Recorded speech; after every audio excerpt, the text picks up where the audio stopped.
오늘 이 저녁에는요, 성경은 문제에 대한 해답이다 라는 주제로 우리가 함께 말씀을 나눠보려고 합니다. 우리 제목 함께 읽어보실까요? 시작.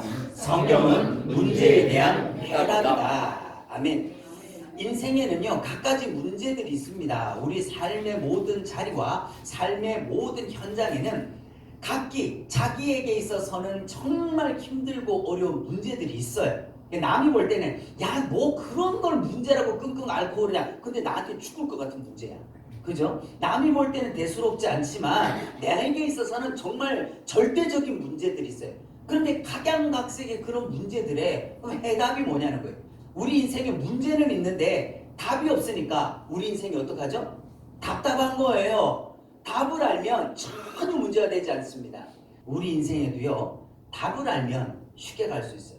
근데 그 모든 인생의 여러 가지, 우리의 처한 상황과 환경에 여러 가지 문제가 있지만 거기에 해답은 어디에 있다? 성경에 있어요. 우리 말씀 함께 볼게요. 로마서 3장 23절 24절 함께 봅니다. 모든 사람이 죄를 범하였음에 하나님의 영광에 이르지 못하더니 그리스도 예수 안에 있는 속량으로 말미암아 하나님의 은혜로 값없이 의롭다 하심을 얻은 자 되었느니라. 아멘.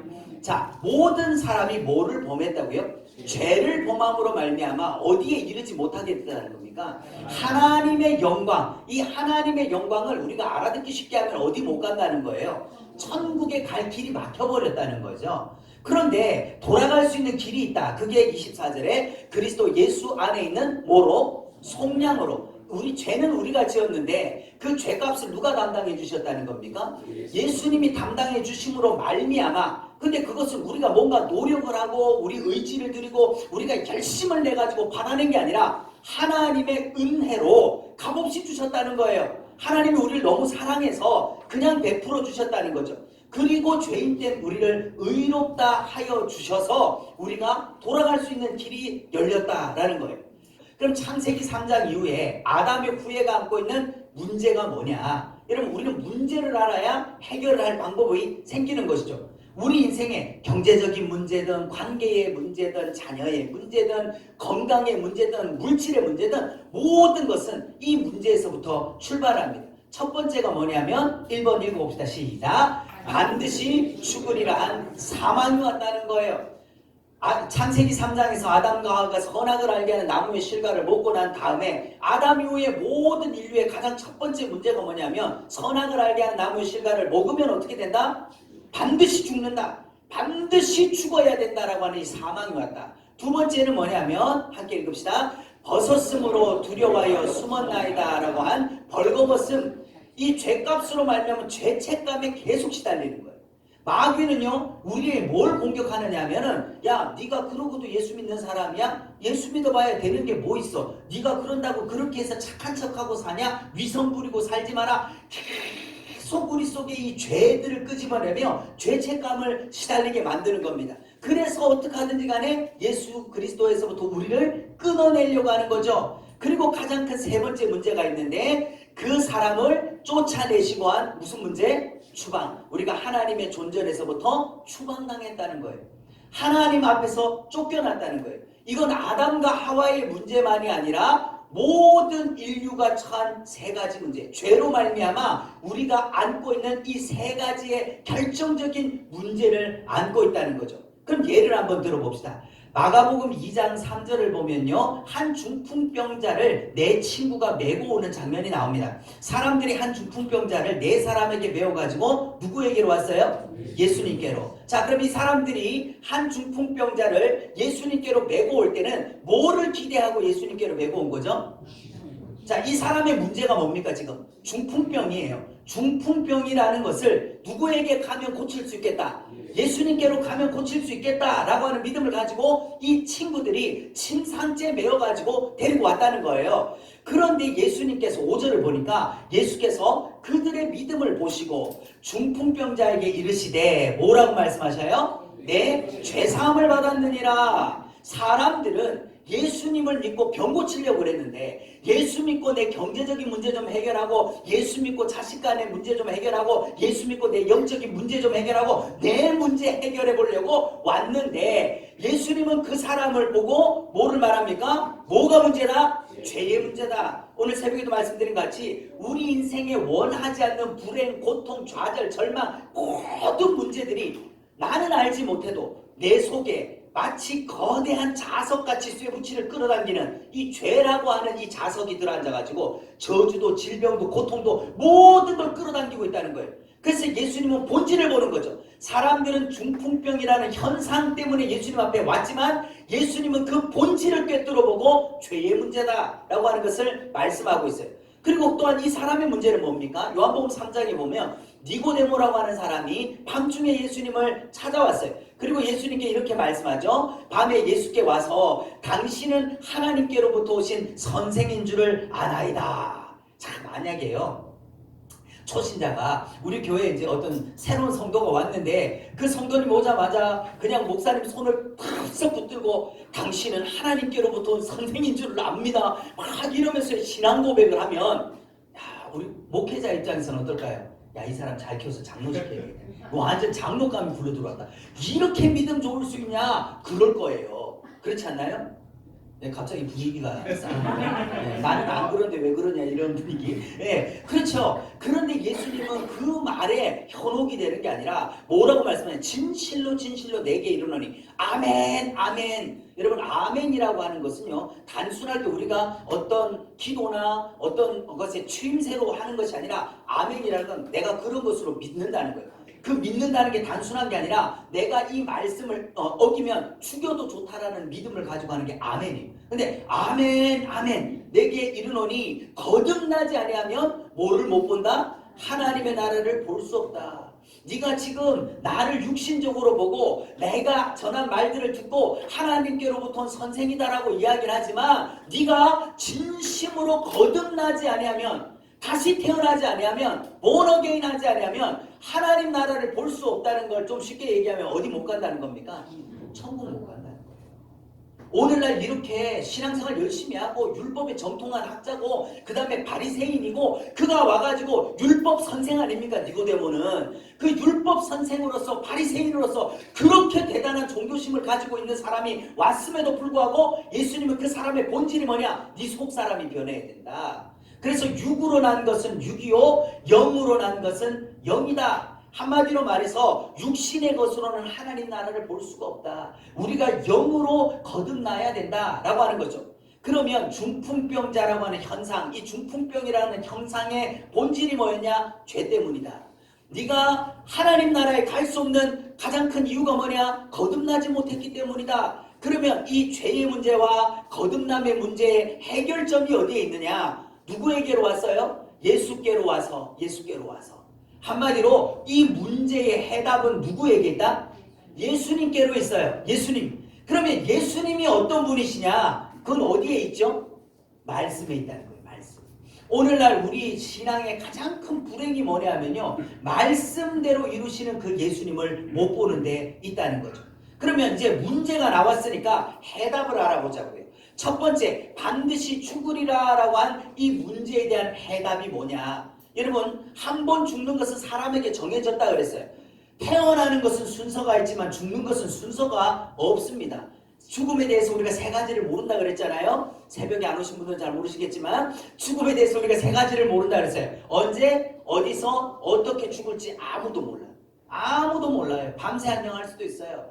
그런데 이 죽음에 대해서 어떻게 말하냐? 에스겔서 37장 2절에 마른 뼈가 있는데 이 뼈가 많고 아주 말랐다는 거죠. 이게 무슨 현상이라 그랬습니까? 단순히 골짜기에 있는 뼈다귀가 말라 있는 것이 아니라 어떤 거라 그랬어요? 우리 심령 상태. 하나님의 말씀의 기근을 만나가지고 겉은 멀쩡하게 있는데, 겉은 우리가 예수 잘 믿는 것 같이 우리가 나름대로 멋있게 이렇게 신앙생활 하는 것 같이 있지만 내 속은 말라 비틀어진 뼈같이 내 영혼이 핍절해 있다는 거죠. 그런데 그 해답이 뭐냐? 내가 생기를 너에게 들어가게 하리니 어떻게 되리라? 너희가 살리라. 아주 말라버린 뼈가 살아나는 방법이 뭐냐? 생기가 들어가면 되더라. 생기가. 근데 요한복음 5장에 보니까요, 진실로 진실로 너에게 이르노니 죽은 자들이, 이 죽은 자가 뭐냐면 마른 뼈라는 거예요. 이 말라버려 있는 이 바짝 말른 것이 죽은 자들과 같다는 거예요. 그런데 그들이 하나님의 아들의 음성을 들을 때가 온다. 자, 여기서 한번 우리가 짚고 넘어가 봅시다. 해골바가지가 소리를 들을 수 있나요? 아니, 죽어버린 사람이 무슨 소리를 들어요? 그렇지 않습니까? 그런데 이 죽은 자들이 하나님의 아들의 음성을 들을 때가 온다. 여러분, 그때가 언제입니까? 지금이에요. 지금. 강단에서 예수 그리스도의 복음, 이 피의 복음이 선포될 때 우리가 그걸 들어서 믿으면은 어떻게 되냐? 듣는 자는 살아나리라. 따라서 합시다. 듣는 자는 살아나리라. 아멘. 반드시 죽을 것이다 라고 한 해답이 뭐냐? 듣는 자가 살아난다. 근데 뭐를 들어야 되느냐? 하나님의 아들의 음성, 즉 복음을 들어야 살아난다는 거예요. 오늘날 우리 심령이 사는 것은요, 강단에서 선포되어지는 말씀들, 오늘날 교회들의 트렌드, 즉 설교의 트렌드들을 보면 인문학, 그 다음에 종교학, 그리고 다원주의, 이런 것들이 혼합이 돼가지고요, 아주 세련된 어떤 문학 작품을 읽는 것 같은, 어떤 아주 세련된 하나의 잘 짜여진 콘서트 하나를 보고 오는 느낌. 그래요. 그런데 정말 그 속에서 내 영혼이 살아야 되는, 정말 마른 뼈같이 핍절해서 오늘도 살고 싶은 영혼이 하나님의 말씀 듣고 죽은 내 영혼이 살기를 원하는데, 내 영혼에 햇빛이 비쳐서 와야 하고 싶은 그 복음의 말씀들이 참 희귀해져 있는 시대구나라는 걸 듣는 거죠. 근데 오늘 우리가 이 말씀을 잘 들으시고 우리의 심령이 살아나기를 축복합니다. 그러면 이것이 어떻게 되냐? 하늘의 미랄의 죽음으로부터 시작된다는 거예요. 요한복음 12장 24절 함께 봅니다. 내가 진실로 진실로 너에게 이르노니 하늘의 밀이 땅에 떨어져 죽지 아니하면 하늘 그대로 있고 죽으면 많은 열매를 맺느니라 라고 말씀해요. 요한복음에는요, 이 진실로 진실로 내게 이르노니 아멘 아멘 아골라라고 하는 이 말씀이 25번이나 반복하고 있어요. 그 말은 그만큼 이것이 중요하다 안 중요하다? 매우 중요하다는 거예요. 이거는 우리의 구원과 직결되는 것이고 우리의 모든 복음과 직결되는 것이기 때문에 예수님이 친히 하신 말씀이에요. 너무 중요하게 하는 거예요. 하늘의 밀이 땅에 떨어져서 죽지 않으면 하늘 그대로 있는데 죽어야 많은 열매를 맺는다. 여러분, 그럼 이것이 단순한 농사에 대한 이야기인가요? 이 하늘의 밀알이 누굽니까? 예수 그리스도예요. 예수 그리스도 한 분이 이 땅에 육신을 입고 와서 육신으로 살다가 가시면 아무 의미가 없다는 거예요. 그런데 그 예수님이 어디에서 죽으실 때, 십자가에서 우리의 죄를 담당하고 죽으실 때 비로소 그 피로 말미암아 수많은 영혼들이 살게 되는 역사가 일어난다라고 하는 것을 말씀하고 있는 거죠. 이 점을 베드로전서 1장 23절에서는요, 너희가 거듭난 것은 썩어질 씨로 된 것이 아니요 어떤 씨로 됐다? 썩지 아니할 씨로 된 것이다. 여러분, 하나의 밀이 죽어서 썩어야 많은 열매를 맺는데 베드로전서에서는요, 그 씨는 썩지 아니할 씨로 된 거라는 거예요. 그러면 도대체 이 씨가 뭐냐? 이 썩지 아니할 씨가 뭐냐? 바로 살아있고 항상 있는 하나님의 말씀으로 되었다. 오늘날 우리가요, 교회 건물이 시원찮아서 영혼이 살지 않는 게 아닙니다. 전도를 적게 해서 그런 게 아니에요. 중요한 거는 죽은 우리 심령을 다시 살려낼 수 있는 뭐가 안 들어가는 겁니까? 말씀이 들어가지 않아요.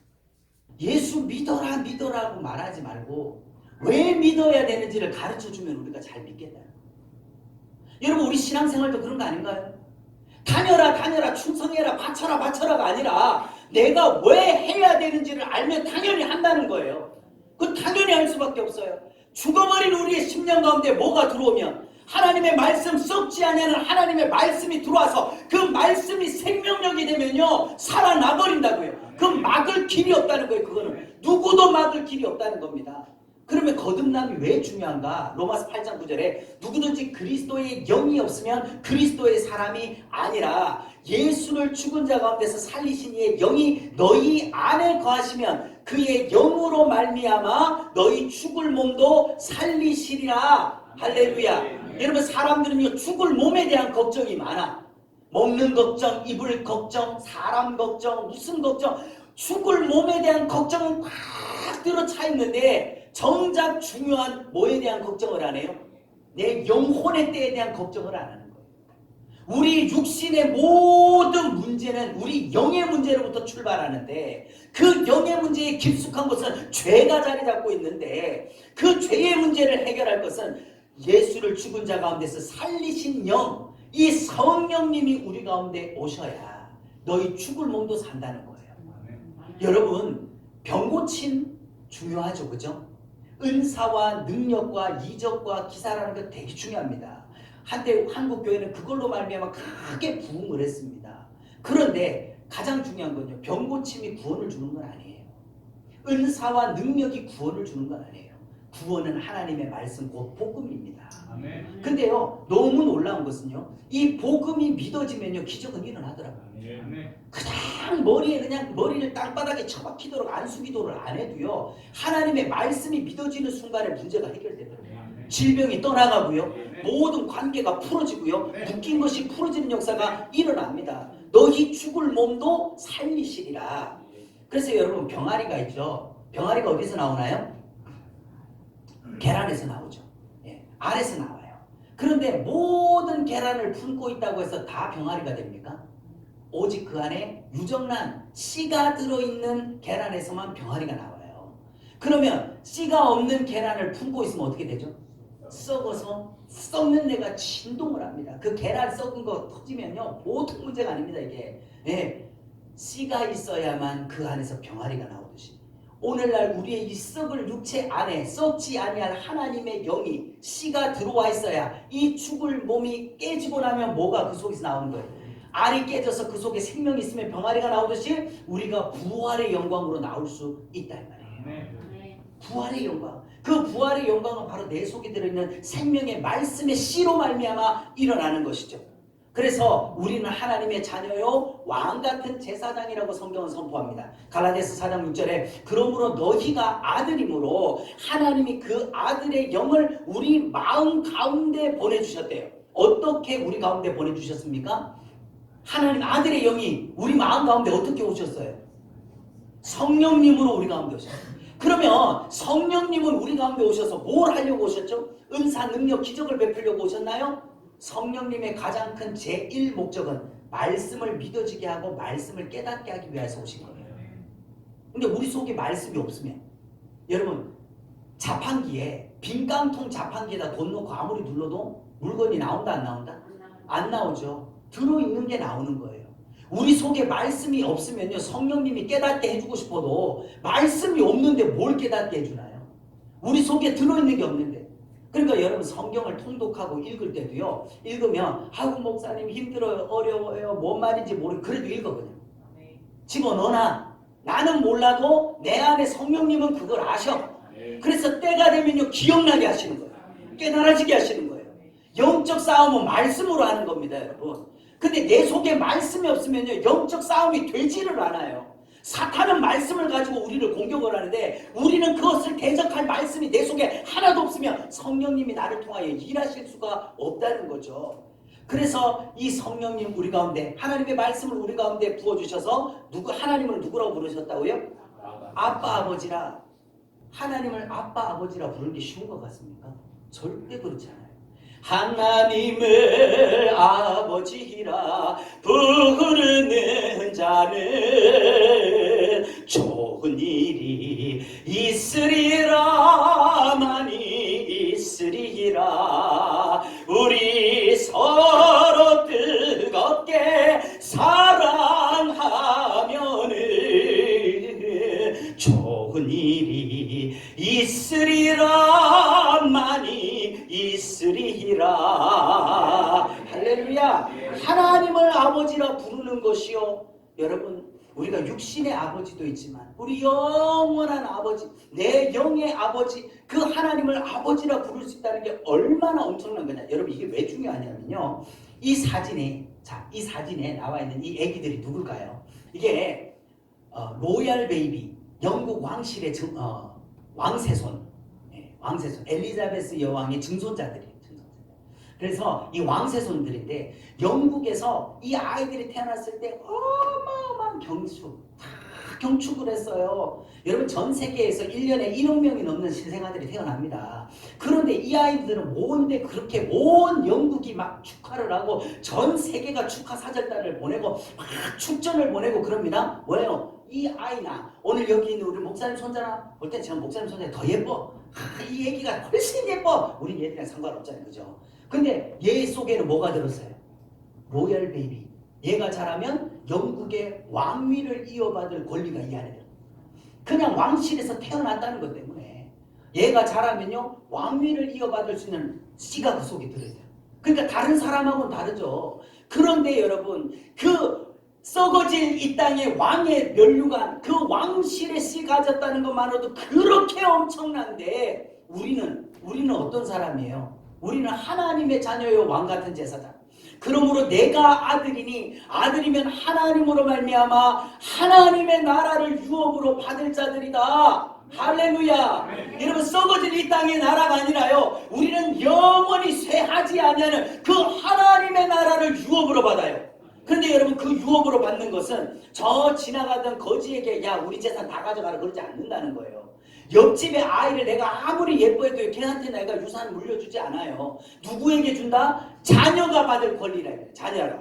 그런데 사도 바울은요 처음에는 너희가 아들이다 그러다가 4장 7절에 와서는요 바로 네가 그 아들이다. 마음이 막 뜨거워진 거예요. 뜨거워져서 우리가 바로 하나님의 나라를 유업으로 받을 그 영원한 하나님의 나라를 유업으로 받을 내가 바로 하나님의 아들이다.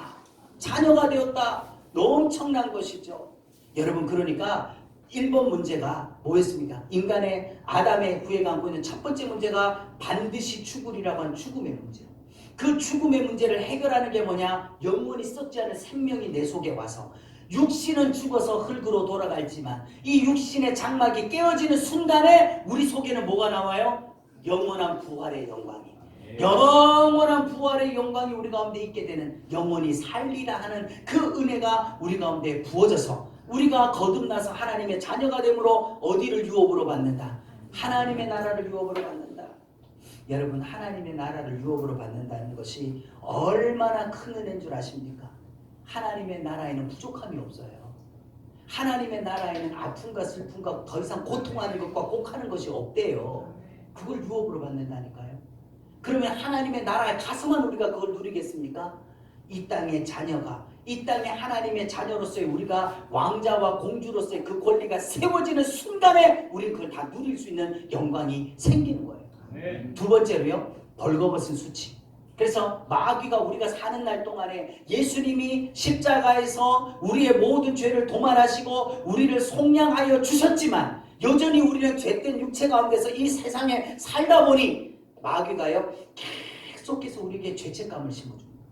죄책을 심어주죠. 그럼 이 벌거벗은 수치를 어떻게 해결할 거냐? 창세기 3장 21절에 여호와 하나님이 아담과 그의 아내를 위하여 뭐를 입히셨다? 가죽옷을 지어 입히셨다. 어떻게 가죽옷을 지어 입히실 수가 있는가? 여러분 이 가죽옷이 무엇을 상징하는 것입니까?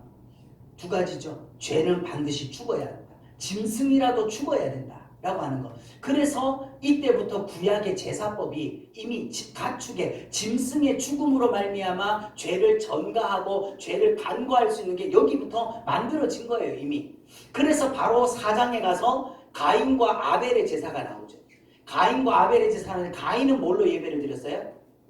곡식으로 예배를 드렸고 아벨은 뭘로 드렸습니까? 양의 첫 새끼와 그 기름으로 하나님 앞에 드렸는데 누구의 예배를 받으셨어요? 아벨의 것을 받으셨어요. 왜 가인 건 안 받고 아벨 것만 받나요? 곡물은 현찮은 것이고 양이 비싼 거라서 하나님 그렇게 받으시나요? 아니죠. 바로 죄의 허물을, 죄 사함을 위한 번제를 드린 거거든요. 이 번제를 드릴 때는 반드시 뭐가 와야 된다? 죄값인 사망을 치러야 된다. 이미 아담과 하와에게 그걸 보여준 거예요. 그래서 그 믿음을 따라 언약을 따라 아벨은 제사를 드린 거고 가인은 자기 임의대로 드렸다는 거예요. 자기 임의대로. 노력이나 열심이나 재물의 문제가 아니라 하나님의 언약을 따라 드렸느냐 아니냐가 문제였다는 거죠. 그래서 하나님께서는 이 가죽옷을 지어 입혀서 그 수치를 가려주는데, 그러면 아담과 하와에게 입혀준 이 가죽옷을 내어준 그 양이 누구냐? 요한복음 1장 29절에 우리가 함께 보면요, 요한복음 1장 29절에 보라 세상 죄를 지고 가는 하나님의 어린 양이로다. 아멘. 그러니까 이미 아담과 하와는 자기들에게 하나님이 가죽옷을 입혀주는 그 장면을 통해 누구를 바라보고 있는 겁니까? 온 인류의 죄를 지고 죽으신 예수 그리스도를 바라보고 있는 거예요. 이미 그 속에 들어있는 거예요. 로마서 3장 23절에도 모든 사람이 죄를 범하였음에 하나님의 영광에 이르지 못한다. 이게 문제잖아요. 우리가 하나님께로 돌아갈 수 없게 된 이게 문제라는 거예요. 우리 아버지 하나님과만 연결이 되면, 여러분 돌아온 탕자에 대한 비유를 아시죠? 탕자가 아버지의 재산을 가지고 가서 허랑방 땅에 있어서 쫄딱 망해버렸어요. 그래서 그 땅에 기근이 들게 되니까 돼지가 먹는 쥐염 열매나무라도 먹어서 배를 채우려는데 그것조차 주는 사람이 없어. 그러니까 그가 심중에 생각하기를 어떻게 합니까? 어디를 생각했어요? 내 아버지 집에는 양식이 풍족한 품꾼들이 얼마나 많은데 나는 이 땅에서 굶어 죽게 됐구나. 그러니까 내가 어떻게 하리라? 아버지께로 돌아가리라. 여러분, 아버지께는 풍족한 거예요. 아멘. 내가 아버지께로만 돌아가면, 갈 수만 있다면, 아버지가 나를 받아만 준다면 나는 이 죽을 문제가 해결이 되겠구나. 그래서 아버지께로 돌아옵니다. 돌아오는데 이미 상거가 멀었대요. 아들이 참 동구 밖에서 오고 있는데 아버지는 맨날 아들이 나갈 쪽에 창을 열고 그 아들이 언제쯤 돌아오나 봅니다. 참 멀리서 남루한 옷차림에 거짓골을 한 아들이 와요. 아무도 못 알아봐. 아무도 못 알아보는데 누구는 알아봐요? 아버지는 알아보고 그냥 버섯볼로 달려가서 그 아들을 안고 입 맞추고 있는데 죽었다가 살아 돌아온 아들이라 그러잖아요. 여러분, 그래서 그 아들이 모든 죽게 된 문제, 배고픔의 문제, 가난의 문제, 그리고 그 모든 수치의 문제가 어떻게 해결됐어요? 자기 노력한 거 아무것도 없어요. 자기 의가 공로 아무것도 없어요. 아버지께로 돌아오기만 하니까. 아버지께로 돌아오니까. 그래서 아버지가 그 아들을 위해서 어떻게 따랐습니까? 살찐 소를 잡았다. 근데 그 아들이 어떻게 다시 잃어버렸던 그 아들이 다시 아버지의 아들이 될 수 있었던 건 그 살찐 소를 잡았다는 거. 우리는 잘 간과하지만요, 그 살찐 소가 누굽니까? 이 아들의 죄를 대신하여 죽은 번제물이라 말이에요. 예수 그리스도가 아니면 안 되는 일이에요. 그래서 그 아들을 받아주니까 다시 아들로서 회복이 되잖아요. 모든 문제 해결됐잖아요. 오늘날 우리도 마찬가지예요. 아버지께로 돌아가야 되는데 뭐 때문에 지금 못 돌아가요? 죄가 가로막혀서, 이사야서의 말씀처럼 너희와 나의 사이에 죄가 가로막혀서 하나님이 내게 올 수도, 내가 하나님께로 갈 수도 없게 됐다라고 하는 거예요. 그런데 문제가 뭐냐? 1장 17절에 보면 복음에는 하나님의 의가 나타나서 믿음으로 믿음에 이르게 한다. 여러분, 아들이 아버지께로 돌아올 수 있었던, 탕자가 아버지께로 돌아올 수 있었던 것이 무엇입니까? 뭐에 대한 거예요? 아버지에 대한 믿음이 있었기 때문에 돌아올 수 있는 거예요. 만약에 내가 돌아가면 아버지가 그냥 잡아 죽일 거야. 차라리 내가 여기서 굶어 죽는 게 낫지. 아버지는 나를 그냥 죽이고도 남을 뿐이야. 이러면 돌아온다, 안 돌아온다? 절대 안 돌아오죠. 내가 차라리 타국에서 맞아 죽든 굶어 죽는 게 낫지. 여러분, 그걸 경험한 사람이 누굽니까? 야곱이잖아요. 야곱이 20년간 하란 땅에 가가지고 외삼촌 라반의 집에서 4명의 부인으로부터 12명의 자녀를 낳고 이제 다시 아버지 집 이삭을 만나러 돌아옵니다. 그죠? 돌아와요. 20년 만에 귀향을 합니다. 귀향을 하는데 이제 어딥니까? 야복강 나루에 도착을 했어요. 도착을 했는데, 여러분, 우리 야곱의 씨름 얘기 잘 아시죠? 그죠? 네. 야복강 나루에 도착했는데 문제가 생겼네. 무슨 문제가 생겼어요? 형 에서가 20년이 지났는데도 내가 이 야곱을 죽여버리리라고 하는 그 분노가 20년의 세월 속에도 사그라지질 않아요. 자기 집에서 기른 사병을 이끌고 야곱을 죽여버리겠다고 온다는 겁니다. 죽음이 오고 있다는 거예요. 그래서 처음에는 가축대를 3대로 나눠서 종들과 함께 보내서 한 대를 치면 이때는 피하고 온갖 머리를 써봅니다. 가축대 자기 전 재산을 다 보냈는데도 안 돼. 그러니까 처자식을 또 3대로 나눠가지고 보냅니다. 그런데도 안 돼. 해결이 안 되는 거예요. 여러분, 이것이 우리에게 주는 의미가 뭡니까? 죽음의 문제. 이 영원한 심판의 문제는요, 처자식도 해결 못 해줘요. 내가 가진 돈과 권력으로도 해결 안 해요. 그래서 야곱이 선택하는 것이 뭡니까? 그 밤에 하나님이 찾아오시죠. 그 야곱과 씨름을 하십니다. 씨름을 해요. 여러분, 그게 야곱만 해야 되는 씨름인가요? 야곱이 왜 그렇게 처절하게 씨름을 해야 되나요? 죽음이 죽음. 지금 형 에서가 죽이러 온다는 거예요. 여러분, 우리는 사는 게 아니라 죽음으로 가고 있는 거죠. 그 죽음이 언젠가 내게 닥쳐. 그 죽음을 해결하지 못하면 나는 이 강을 건널 수가 없다는 거예요. 여러분, 야복강이라고 하는 것은요, 조그마한 실개천이에요. 우기가 아니면 어린 애도 발목 정도면 건너갈 수 있는 작은 개울입니다. 뭔데 거기를 못 건너가? 그러잖아요. 근데 우리가 성경적인 개념에서 강을 건넌다는 게 어떤 의미죠? 죽음. 며칠 후 요단강 건너가 만나리. 저 친구 요단강 건넜대. 그러면 어떻게 된 거예요? 죽었다 이 말이죠. 야복강을 못 건너는 이유는 죽음의 문제가, 자기에게 다가오는 죽음의 문제가 해결이 안 된 거예요. 그러면 여러분, 그건 야곱만 해결해야 되는 문제인가요? 우리가 다 해결해야 되는 문제예요. 우리도 야곱같이 내 죽을 문제를 가지고 하나님 앞에 씨름을 해야 되는, 단순히 육신의 문제가 아니라 내 영혼의 죄의 문제, 이 죽음의 문제가 해결되지 않으면 나는 건너갈 수가 없습니다. 그래서 그 씨름이 끝난 다음에 야곱이 그 땅의 이름을 브니엘이라, 하나님의 얼굴이라 그랬어요. 여러분, 하나님의 얼굴을 보고 살 자가 있습니까? 구약에서는요, 하나님의 얼굴을 보고 살 자가 없어요. 모세도 하나님의 뒷모습밖에 못 봤어요. 그런데 야곱이 하나님과 대면하여 씨름을 했는데 살았다 이 말이에요. 그 말은 이제는 내가 야복강을 건너가서 에서를 만나도 살겠다 죽겠다? 하나님이 살려주셨으니 내가 살겠구나. 그래서 그 밤에 건너가. 그때 야곱이 씨름하고 있을 때 에서와는 누가 씨름을 하고 있었어요? 하나님이 그 밤에 에서에게 나타나서 네 동생에 대해서 가부간을 묻지 마라. 아무것도 묻지 마라. 건드리지 마라. 야곱은 내 사람이다. 건드리지 마라. 에서에게 얘기를 합니다. 그러니까 에서는요, 사실 야곱을 만나면 죽이고 싶었어요. 말하잖아요. 나는 너를 죽이고 싶어. 난 너를 용서 못해. 나는 너를 죽이고 싶은데 하나님이 그 밤에 나타나서 너 죽이지 말라 그랬기 때문에 내가 너를 살려준다 얘기를 하거든요.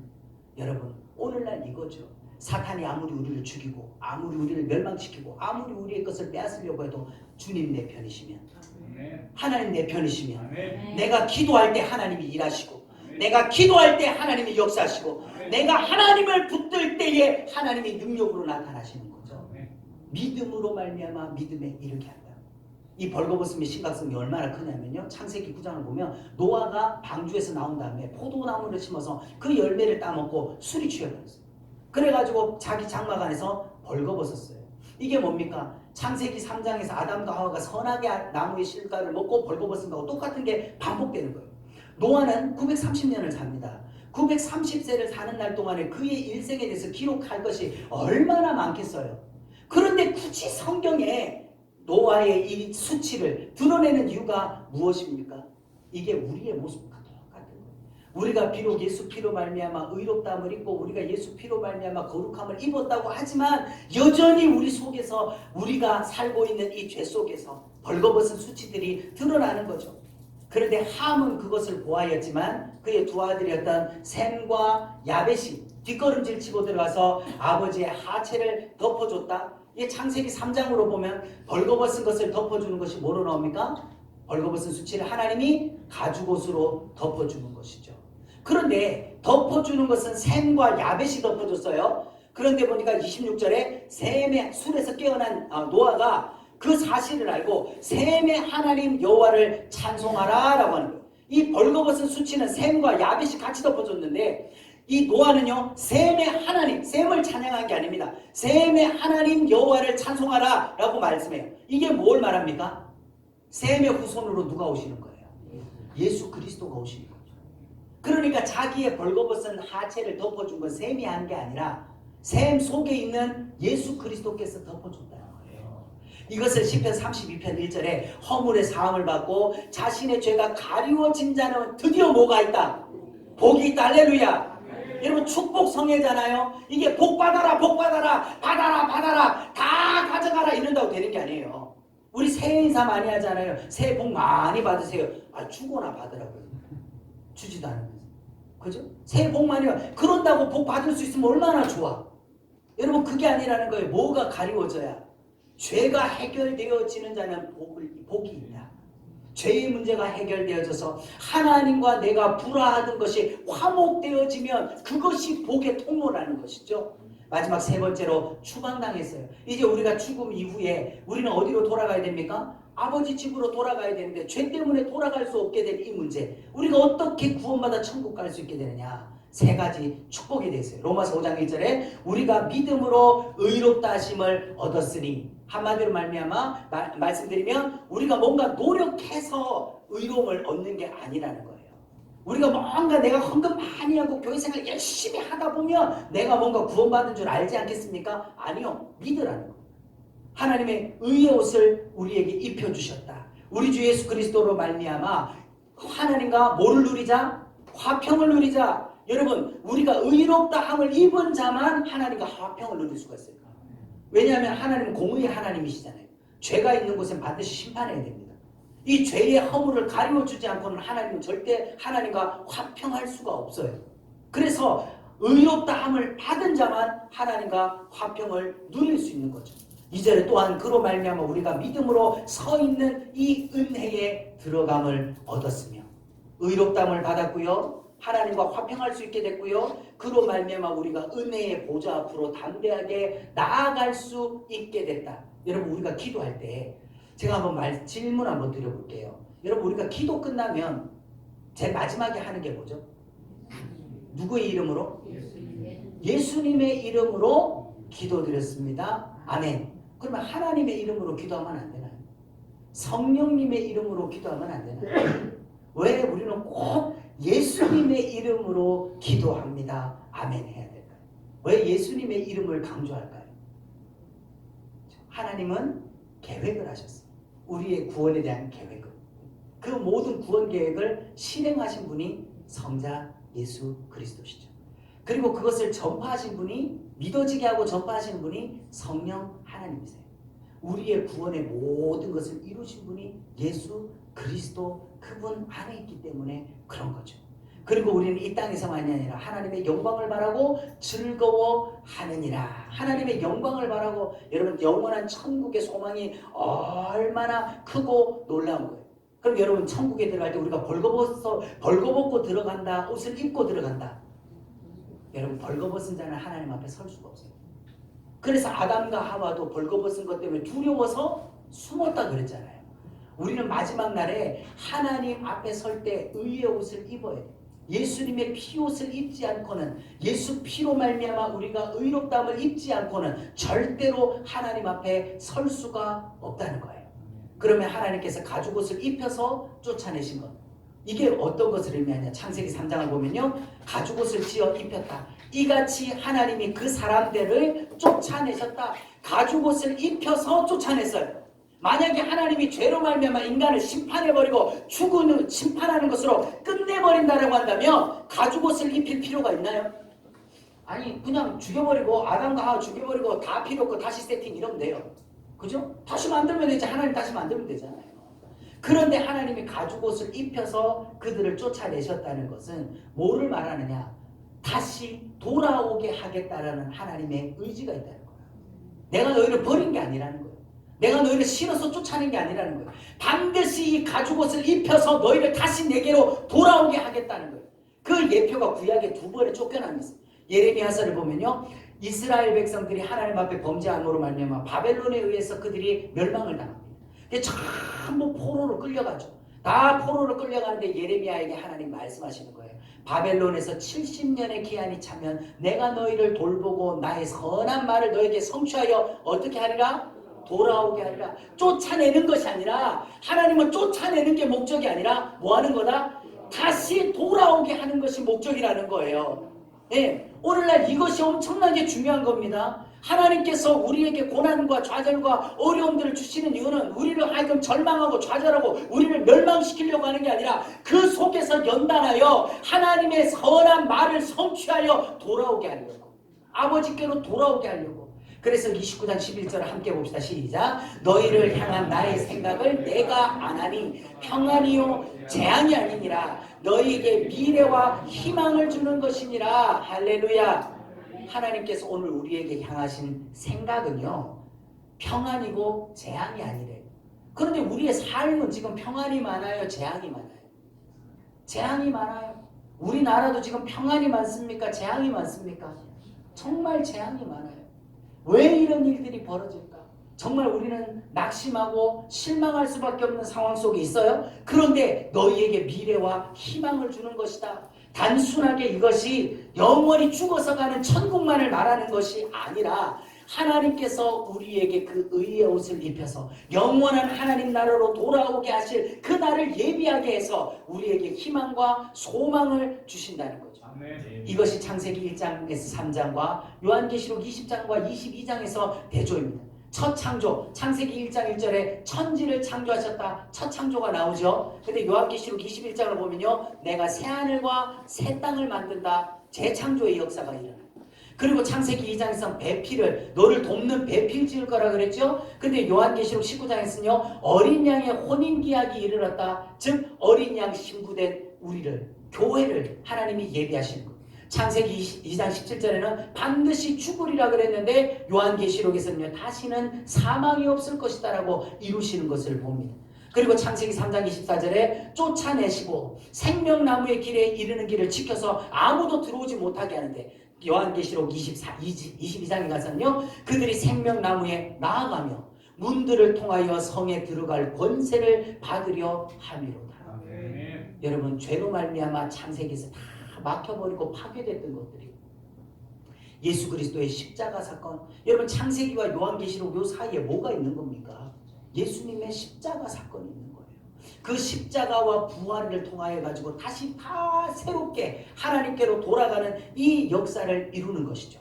이 소망을 가진 자마다 요한일서 3장 1절을 보면요, 보라, 아버지께서 어떠한 사랑을 우리에게 베푸사 하나님의 자녀라 일컬음을 받게 하셨는가. 여러분, 어떤 사랑을 베풀어 주신 거죠?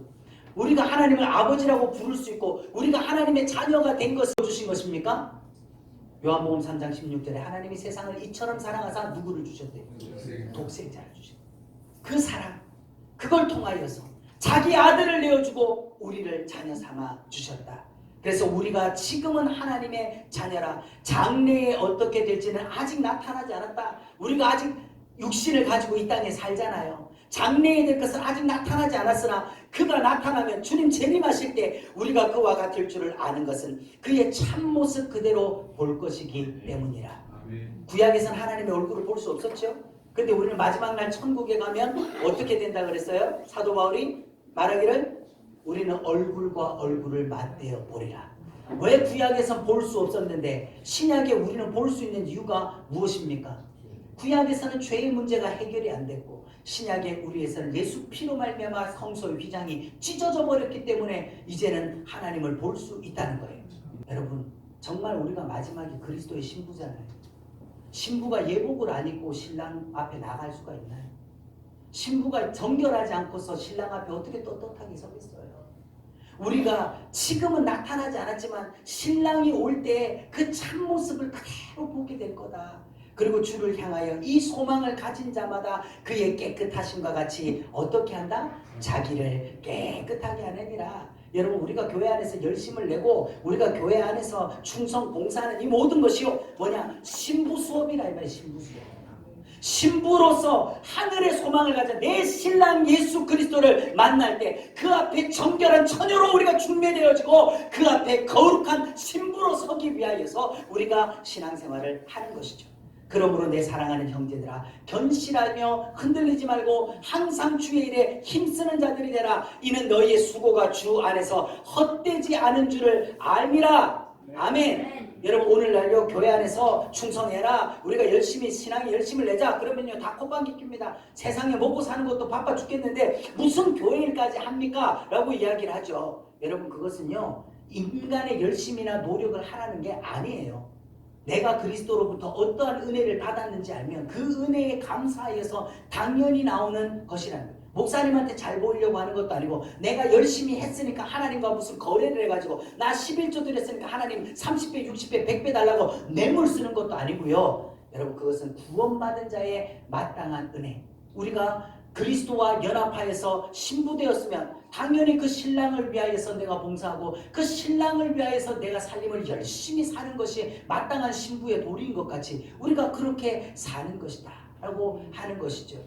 사랑하는 성도 여러분, 우리 인생은요 죄로 말미암아 죽음과 죄책과 천국에 돌아갈 수 없는 이 세 가지 큰 문제가 생겨 있습니다. 그런데 그 가장 핵심은 죄의 문제예요.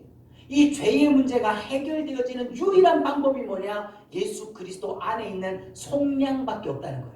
예수님이 갚아주시는 것밖에는 없다는 거예요. 근데 그걸 우리가 어떻게 받느냐? 믿음으로 받는 거예요. 하나님의 언약 약속을 믿음으로 받는 거죠. 그 믿음으로 받은 자에게는요 이제는 더 이상 마귀가 정죄할 권한이 없다는 거예요. 우리가 지불 완료됐다. 여러분, 예수님이 십자가에서 마지막으로 하신 말씀이 무엇입니까? 다 이루었다. 그걸 원어로 보면 테텔레스타이, 한마디로 말해서 지불이 완료됐다.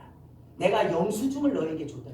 그냥 말로 한 게 아니라 주님이 실제로 다 갚아버리고 우리에게 지불 완료된 영수증을 주며 다시는 마귀가 너에게 죄값을 요구하거든. 다시는 마귀가 너에게 와서 죄책감을 주면 뭐를 내놓으라는 겁니까? 이 영수증 보여주면 된다. 예수 피를 보여주면 된다. 그러면 그 거짓은 떠나가야 된다라고 하는 거예요. 오늘 이 저녁에도요 우리가 말씀 속에서 참으로 주여 우리 가운데 이 흘리신 그 보혈의 피로 말미암아 내 모든 죄가 사하여졌음을 믿음으로 받게 하시고 이제는 마귀의 어떤 계계와 어떤 요구 가운데 우리가 좌절하여 넘어지지 않게 하시고 우리의 육신의 질병의 문제, 가정의 문제, 경제의 문제, 관계의 문제, 이 모든 것에 문제를 일으키는 이 마귀를 예수 그리스도의 이름으로 다 결박하여 몰아낼 수 있는 하나님의 자녀의 권세를 주시옵소서. 이제는 우리 간절히 기도하는 저와 여러분 되기를 축복합니다.